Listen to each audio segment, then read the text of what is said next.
Jim Candy, Part 3, Chapter 10. A couple of weeks later, I got into it with Nolan Brown, a junior tackle and one of Drager's friends. We were doing curls side by side in the school weight room. When Brown finished his set, he put down the barbell and turned on me. "You're one lucky son of a gun, Johnson. You know that, don't you? Everything gets handed to you." "What got handed to me?" I asked. He laughed. "What got handed to you? The starting spot on the team, that's what. If Matt were still around, your butt would be sitting on the bench next year." I put the barbell down. "What makes you so sure I'm not better than Drager?" Brown snorted. "What makes me so sure? Do you think that Foothill kid would have stopped Matt Drager one-on-one the way he stopped you? Do you think Matt would have come up 1 foot short?" "No," I said, my face burning. "I think Drager would have come up 2 yards short."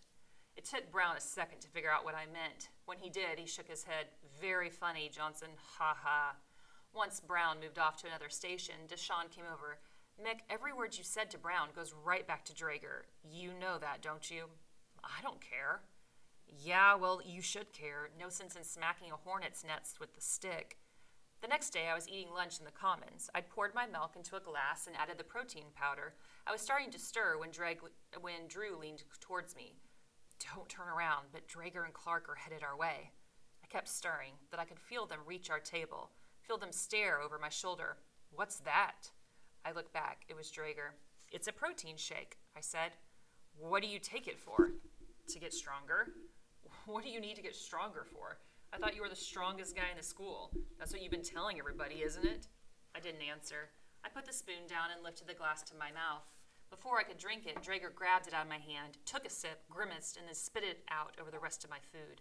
I jumped to my feet and faced him, my hands balled into a fist at my side. He grinned. "Oh, sorry, did I ruin your lunch? I didn't mean to. It's just that stuff you drink tastes like crud mixed together." "What's going on there?" I looked past Drager and saw Mr. Chavez, the vice principal, hustling towards us. Drager was up in my face. "Nothing's going on here, Mr. Z. We are just talking." Chavez pushed himself between us. "Don't give me that, Drager. I'm not stupid." Drager leaned back. "Ask him," he said, pointing to me.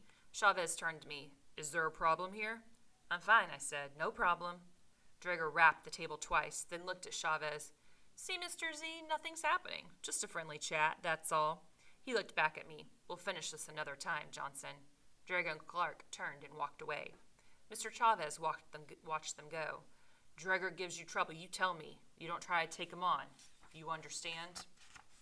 Chapter 10, right, Mick's doing his protein just like he said he would. Right, he's getting some crud from Nolan Brown and Clark, Drager, right? Drager comes up to him and tries to start a fight with him, and Mick says words back to him, but they don't really get into an altercation. And you get this sense here that Mick still feels like he can't take on Drager, right? That he's not bigger, stronger, faster quite yet. So he's going to continue on his road of weightlifting and taking his supplements and his protein shakes.